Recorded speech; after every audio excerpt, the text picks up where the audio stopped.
우리에게 주신 하나님의 말씀은 누가복음 22장 63절로 71절의 말씀입니다. 저와 여러분이 한 절씩 교대로 읽도록 하겠습니다. 지키는 사람들이 예수를 희롱하고 때리며 그의 눈을 가리고 물어 이르되 선지자 노릇하라. 너를 친자가 누구냐 하고 이 외에도 많은 말로 욕하더라. 날이 새매 백성의 장로들 곧 대제사장과 서기관들이 모여서 예수를 그 공회로 끌어들여 이르되 내가 그리스도이거든 우리에게 대답하시되 내가 말할지라도 너희가 믿지 아니할 것이요 내가 물어도 너희가 대답하지 아니할 것이니라. 그러나 이제부터는 인자가 하나님의 권능의 우편에 앉아 있으리라 하시니 다 이르되 그러면 내가 하나님의 아들이냐 대답하시되 너희들이 내가 그라고 말하고 있느니라. 함께요. 그들이 이르되 어찌 더 증거를 요구하리요 우리가 친히 그 입에서 들었노라 하더라. 아멘. 새벽을 깨우는 사람들의 모습은 뭔가 역동적이고 희망이 가득 차는 모습입니다. 새벽을 깨운다는 것은 하루를 아주 알차고 보람차게 사용하겠다는 의지의 표현이기 때문인 것이죠. 그래서 새벽을 깨우는 것은 쉽지가 않지만 새벽을 깨우는 사람들만이 아는 그런 세계가 있습니다. 공기부터 그리고 분위기부터 다른 것을 우리는 느낄 수가 있습니다. 그래서 믿음의 사람들, 성경의 사람들, 특별히 예수님도 새벽을 깨우며 역사의 새벽을 바꾸어 나가셨던 것입니다. 오늘 여러분은 무엇을 위해서 새벽을 깨우셨습니까? 새벽을 깨우며 기도하는 여러분의 인생 가운데 오늘 하나님께서 놀라운 은혜와 지혜와 능력을 주시길 예수님의 이름으로 축원합니다. 하지만 오늘 말씀을 보면 다른 목적을 가지고 새벽을 깨우는 사람들의 모습을 볼 수가 있습니다. 그들은 오만함과 편견 그리고 질투로 가득 찬 마음으로 새벽을 깨우기 시작했습니다. 그들은 예수님을 잡기 위한 불법 청문회를 열기 위해서 새벽을 깨웠는데 예수님은 이 불법 청문회에서 희롱과 조롱을 당하시고 육체적, 언어적 폭력을 당하셨습니다. 사실 누구나 한 번쯤은 누군가의 조롱과 희롱 때문에 고통스러운 시간을 보내고 주체할 수 없는 분노를 경험한 적이 있었을 것입니다. 그런데 예수님이 오늘 당하신 조롱과 폭력과 희롱은 인격적으로 감당하기 어렵고 도저히 참을 수 없는 그런 종류의 폭력과 희롱이었던 것이죠. 여러분, 특별히 분노가 되는 장면이 있다면 무엇입니까? 그것은 예수님의 눈을 가리고 군병들이 폭행을 하기 시작합니다. 그러면서 선지자 노릇을 하라고 조롱하고 있는 것이죠. 만약 예수 당신이 선지자라면 눈을 감고도 지금 누가 당신을 때리고 있는지 맞춰보라고 조롱하고 희롱하고 있는 거죠. 여러분, 어렸을 때 짓궂은 친구 여럿이 이런 장난을 하지 않았습니까? 뒤에서 친구의 뒤통수를 탁 때리면서 누가 때렸게? 라고 하면서 친구들에게 물어보는 거예요. 그러면 굉장히 기분이 나빠서 종종 싸움이 났던 경우가 있었습니다. 저만 그랬군요. 로마의 군병들은 이렇게 예수님을 구타한 뒤에 누가 너를 때렸는지 맞춰보라고 그리고 선지자 노릇을 하라고 조롱을 하고 있는 것입니다. 말씀을 준비하면서 과연 예수님의 마음이 어땠을까 하는 그런 생각을 해보게 되었습니다. 만약 여러분이 예수님이라면 이런 상황 속에서 어떤 마음을 갖게 되었을까요? 여러분의 눈을 가리고 폭행을 하면서 누가 너를 맞췄는지 선지자 노릇을 해보라고 이렇게 희롱했을 때 우리의 마음은 어땠을까요? 하나님의 아들이 아무것도 아닌 로마 군병들의 조롱과 폭력을 당하셨다는 사실을 보면서 우리 마음속에 불편한 마음이 생기기 시작할 것입니다. 그런데 사실 제 마음을 더 불편하게 했던 것이 있습니다. 그것은 이 성경의 말씀을 읽고 설교를 준비하는데 너무나 쉽게 익숙하게 읽혀졌다라는 것입니다. 제 마음속에 기쁨, 슬픔과 아픔이 아닌 너무나 익숙한 스토리로 너무나 잘 아는 이야기이기 때문에 그냥 너무나 편하게 설교를 준비하는 저의 모습이 사실은 가장 불편했습니다. 오늘 여러분의 마음은 어떠십니까? 너무나 익숙하고 너무나 잘 알고 있는 오늘의 스토리를 읽고 말씀을 들으면서 여러분 마음은 어떤 마음이 드십니까? 그냥 익숙하고 너무나 잘 아는 이야기처럼 들리십니까? 아니면 너무나 슬프고 가슴 아프고 예수님을 조롱하고 핍박하는 이 상황을 보면서 마음에 거룩한 분노가 들고 있습니까? 오늘 여러분의 마음에 솔직하게 자문자답해 보시길 바랍니다. 예수님은 무료한 군인들의 심심풀이 놀이개로 오늘 조롱과 폭력을 당하신 후에 공회로 끌려가셨습니다. 66절의 말씀을 함께 보도록 하겠습니다. 날이 새매 백성의 장로들 곧 대제사장들과 서기관들이 모여서 예수를 그 공회로 끌어들여. 여기서 사내들인 공의회는 종교, 정치, 율법의 문제를 관장하는 유대인들의 최고 회의 기구입니다. 대제사장이 의장이 되어서 71명의 장로들이 재판관이 되어서 판결을 내렸는데 보통의 경우라면 이렇게 새벽에 열리지가 않습니다. 여러분, 우리나라의 국가안보회의 NSC도 이렇게 새벽처럼 열리는 경우가 없습니다. 국가의 재난이나 비상사태가 아니면 이렇게 좀처럼 새벽에 회의를 소집하지가 않는 것이죠. 이로 볼 때 새벽처럼 공의회가 소집되었다라는 것은 아주 속전속결로 처리해야 될 중요한 사항이 있다라는 것이죠. 그것이 무엇입니까? 그것은 예수님을 사형 판결로 처결하는 것입니다. 바로 그 사형 판결을 위한 법적인 절차를 마련하고 있다라는 것입니다.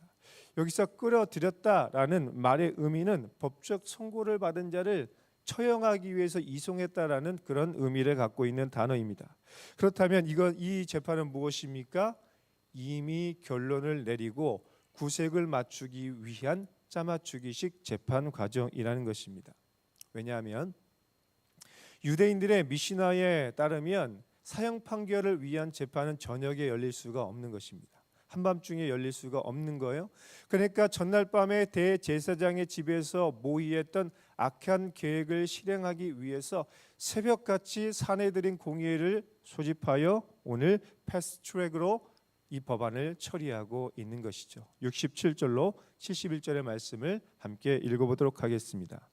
이르되 내가 그리스도이거든 우리에게 말하되 대답하시되 내가 말할지라도 너희가 믿지 아니할 것이요 내가 물어도 너희가 대답하지 아니할 것이니라. 그러나 이제부터는 인자가 하나님의 권능의 우편에 앉아 있으리라 하시니 다 이르되 그러면 내가 하나님의 아들이냐 대답하시되 너희들이 내가 그라고 말하고 있느니라. 그들이 이르되 어찌 더 증거를 요구하리요 우리가 친히 그 입에서 들었노라 하더라. 여러분, 여기서 우리는 악한 자들의 유도 신문과 짜맞추기식 재판 과정을 볼 수가 있습니다. 먼저 내가 그리스도냐라는 이 질문은 정치적인 목적을 위해서 던진 유도 신문이었습니다. 당시의 로마는 자칭 메시아들의 선동과 폭력에 굉장히 예민해져 있는 상태였습니다. 이것을 안 종교 지도자들은 예수님을 민중을 선동하는 아주 폭력적이고 위험한 인물로 부각시키기 위해서 내가 그리스도냐, 내가 메시아냐라는 이 정치적인 질문을 던지고 있는 것입니다. 하지만 예수님은 이 악한 자들의 질문의 요지를 정확히 간파했기 때문에 이렇게 말씀하시죠. 내가 말해도 너희가 믿지 아니할 것이고 내가 너희에게 질문해도 너희가 대답하지 않을 것이다 라고 말씀을 했습니다. 그러면서 예수님이 이렇게 말씀하시죠. 나는 너희가 그렇게 거짓으로 선동하고 있는 거짓 메시아가 아니라 나는 구약 성경 특별히 다니엘과 에스겔에서 예언하고 있는 인자라고 말씀을 하고 있는 것입니다. 여러분, 종교 지도자들이 이 말씀을 들었을 때 알았을까요? 몰랐을까요? 이 말씀의 의미를 깨달았을까요? 깨닫지 못했을까요? 종교 지도자들은 구약 성경에 능통한 사람들이었기 때문에 이 말씀의 의미를 너무나 잘 알았습니다. 인자가 하나님의 권능의 우편에 앉아 있다라는 이 말의 의미가 바로 예수 그리스도가 하나님의 대리자, 하나님의 아들, 하나님의 권능을 가진 자라는 뜻을 이미 알고 있었습니다. 그러나 그럼에도 불구하고 그들은 이 예수님의 말씀을 믿지 않았고 귀를 막았을 뿐만 아니라 오히려 예수님을 십자가에 못 박을 계획을 하면서 악한 계획을 실행해 나가고 있었던 것입니다. 그러면서 결정적인 두 번째 유도신문을 하기 시작합니다. 그것이 무엇입니까? 내가 하나님의 아들이냐라는 질문을 하는 것입니다. 이것은 종교적인 목적을 위해서 던진 두 번째 유도 신문이었습니다. 예수님을 신성모독한 죄인으로 상정하기 위해서, 그들을 예수님을 재판의 회부에서 민중과 사법의 종교적인 심판을 받기 위해서 내가 하나님의 아들이냐라는 두 번째 유도 신문을 하고 있는 것입니다. 이처럼 종교 지도자들은 도저히 빠져나올 수 없는 올가미와 같은 두 개의 질문을 던지면서 예수님을 그렇게 올가매고 있는 것입니다. 예수님을 처형하고자 사력을 다해서 그렇게 악한 계획을 실행하고 있는 것입니다. 사랑하는 여러분, 오늘 우리가 세상을 살다 보면 이렇게 악한 종교 지도자들처럼 우리를 올가매는 그런 사람들이 있습니다. 교묘한 자들의 악한 술수, 악한 유도 신문을 우리가 당할 때가 종종 있습니다. 그 악한 자들의 유도 신문과 교묘한 화술에 우리도 모르게 속수무책으로 당하고 그들의 그 악한 계획에 우리가 놀아날 때가 종종 있습니다. 교묘한 자들은 어떻게 이야기합니까? 자기들은 뒤로 슬쩍 빠지면서 사람들이 우리를 비난하게 하고 조롱하게 하고 우리를 무너뜨리게 만드는 아주 간교한 화법으로 우리를 넘어뜨리려고 합니다. 자기들이 원하는 판을 이미 짜놓고 그들이 원하는 대답을 요구하고 그들이 원하는 결론으로 우리를 그렇게 몰아가는 것들을 종종 경험할 때가 있습니다. 여러분, 그럴 때 우리가 어떻습니까?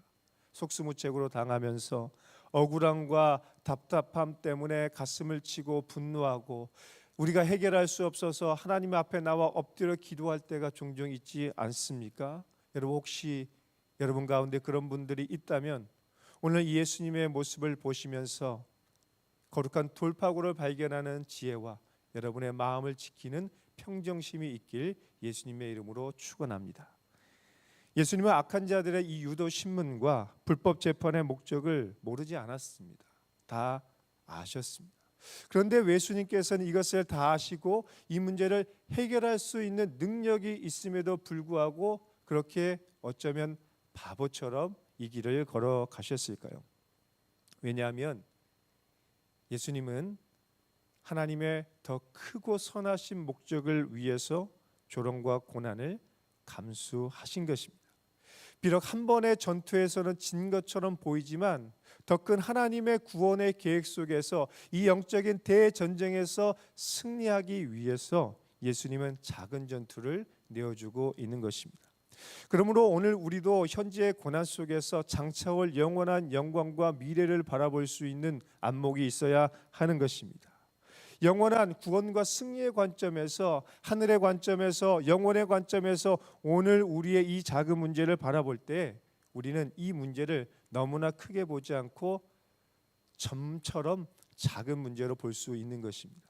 여러분, 우리가 비행기에 타서 하늘에서 이 땅을 바라보면 어떻습니까?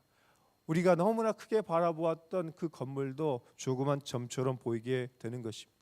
그래서 오늘 우리에게 당면한 크고 작은 문제를 하늘의 관점으로, 영원의 관점으로 바라볼 수 있는 시각 훈련이 필요합니다. 한시적이고 일시적인 시각이 아니라 하나님의 관점에서, 영원한 관점에서 바라볼 때 오늘 우리의 인생과 우리 세상에 대한 시각이 바뀌게 될 것입니다. 그러면 우리가 소유했던 너무나 큰 문제들, 우리를 괴롭히는 수많은 원수들이 너무나 두렵고 너무나 크게 보였지만 하늘의 관점에서, 하나님의 관점에서 바라보면 그 큰 문제도 작은 점적인 문제처럼 보이게 될 것입니다. 그럴 때 우리는 예수님이 걸어가셨던 그 길을 함께 동참하는 그런 삶을 살아갈 것이고 예수님이 이루실 승리에 참여하게 되는 그 기쁨이 있게 될 것입니다. 그런데 사실 이렇게 살아가는 것이 쉽지가 않죠. 우리가 예수님의 관점으로 또 예수님처럼 고난의 길을 걸어가는 게 쉽지가 않습니다. 그러면 어떻게 할 때 우리가 그런 승리의 삶을 살아갈 수 있을까요? 그것은 예수님을 바로 알고 바로 믿는 것입니다. 여러분, 오늘 종교 지도자들의 가장 결정적인 문제는 무엇입니까? 예수님을 알았지만 믿지 않았고, 예수님을 알았지만 바로 알지 않았기 때문에 하나님의 아들로 믿지 않았다라는 것입니다. 만약 종교 지도자들이 오늘 예수님의 말씀을 믿었다면, 예수님을 바로 알았다면 그들이 이 길을 걸어가지 않았을 것입니다. 그들도 회개하고 예수님을 하나님의 아들로 믿고 따르는 삶을 살아가게 되었을 것입니다. 하나님의 아들을 조롱하고 폭력을 행사하며 십자가에 못 박는 그런 삶을 살아가는 것이 아니라 예수님을 믿고 따르는 그런 삶을 살아갔을 것입니다. 그래서 오늘 우리는 예수님을 바로 알고 바로 믿어야 하는 것입니다. 여러분, 우리가 믿는 예수님은 어떤 분이십니까? 종교 지도자들이 선동하는 것처럼 거짓 메시아가 아니라 살아계신 하나님의 아들, 진짜 메시아입니다. 구약 성경에 예언한 다니엘과 에스겔서에서 예언한 바로 하나님의 아들 인자이십니다. 하나님의 권능의 우편에 앉아 계셔서 지금도 온 세상을 다스리시고 우리의 삶을 주관하시는 그런 하나님의 아들이십니다. 그분이 온 세상을 통치하시고 우리의 인생을 이끌어 가시기에 오늘 우리의 인생을 충분히 내어 맡기고 따라갈 수 있는 하나님의 아들이신 것입니다. 여러분, 오늘 우리에게 이 믿음이 진짜 있다면 우리의 삶의 태도와 인생의 방향이 완전히 바뀌게 될 줄 믿습니다. 그러나 종교 지도자들은 그리고 세상은 이 예수님을 믿지 않았기 때문에 오히려 예수님을 조롱하고 희롱하고 십자가에 못 박을 증거를 찾았습니다. 여전히 세상은 그렇게 살아가고 있습니다. 여러분, 그러나 이런 모든 행동은 마귀가 기뻐하는 마귀적인 행동에 불과한 것이죠. 하지만 하나님의 아들을 믿는 우리는 어떻게 살아야 합니까? 예수님이 하나님의 아들이시라는 것을 믿고 하나님의 아들을 증거하는 제자의 삶을 살아야 할 것입니다. 주님이 다시 오실 때까지 그분을 경배하는 예배자의 삶을 살아가며 하나님의 아들을 증거하는 전도자의 삶을 살아가는 것이 바로 하나님이 기뻐하는 하나님의 아들들, 예수 그리스도의 신실한 제자의 삶이라는 것이죠. 또한 우리는 어떻게 살아야 됩니까? 예수 그리스도가 이 거룩한 사명을 감당하기 위해서 대가를 치른 것처럼 우리도 대가를 치르는 삶을 살아야 하는 것입니다. 때로는 예수님 때문에 희롱과 조롱을 당하며, 때로는 예수님 때문에 내가 언어 폭력과 또 육체적인 폭력을 당할 때도 있을 것입니다. 그러나 그럼에도 불구하고 우리는 예수님처럼 우리를 대적하고 핍박하고 조롱하고 희롱하는 자들 앞에 굴복하지 않고 당당하고 의연하게 믿음의 길을 걸어가야 할 것입니다. 결말을 알면 두렵지 않다라는 말과 같이 여러분, 우리의 결말은 이미 정해져 있습니다. 지금 당장은 종교 지도자들이 예수님을 재판하는 재판관의 자리에 앉아 있지만 결국에는 그 재판관의 자리에 내려와서 죄인의 자리에 서게 될 것입니다. 그리고 만왕의 왕이신 예수님 앞에 심판받는 그런 삶을 살게 될 것입니다. 예수님을 대적하는 이 세상과 그리고 우리를 조롱하고 핍박하는 이 세상의 모든 악한 자들의 결말은 정해져 있습니다. 그들은 재판관의 자리가 아닌 죄인의 자리에 서게 될 것입니다. 하지만 예수님을 믿고 따르는 우리의 결말은 어떻습니까? 비록 현실은 고난과 아픔이지만 장차 우리는 영원한 영광에 동참하는 왕 같은 제사장의 삶을 살게 될 것입니다. 하나님 보좌 앞에서 함께 하나님을 경배하고 함께 온 세상을 다스려 나아가는 거룩한 하나님의 백성이 되게 될 것입니다. 그러므로 오늘 우리는 지금도 하나님 보좌 우편에 앉아서 이 세상을 다스리시며 우리의 기도를 들으시는 그 주님 앞에 기도와 간구로 나아가야 할 것입니다. 여러분, 우리가 기도해야 되는 이유는 무엇입니까? 예수님이 하나님의 보좌 우편에 앉아 계시기 때문입니다. 여러분, 우리가 기도해야 되는 이유는 무엇입니까? 그 예수님께서 우리의 기도를 들어주시고 우리의 기도를 응답해 주실 능력이 있으시기 때문입니다. 인자가 지금부터 영원까지 하나님 보좌 우편에 앉아 계셔서 우리의 기도를 들어주시기에 오늘 우리는 기도할 수 있습니다. 사랑하는 여러분, 오늘 고난과 핍박과 어려움 가운데 계신다면 하나님의 아들, 보좌 우편에 앉아 계신 하나님의 아들을 향해 기도와 간구로 나아가시길 바랍니다. 그럴 때 하나님께서 여러분을 도와주시고 여러분에게 궁극적 승리의 길로 인도하시는 놀라운 은혜와 축복이 임할 줄 믿습니다. 함께 기도하시겠습니다.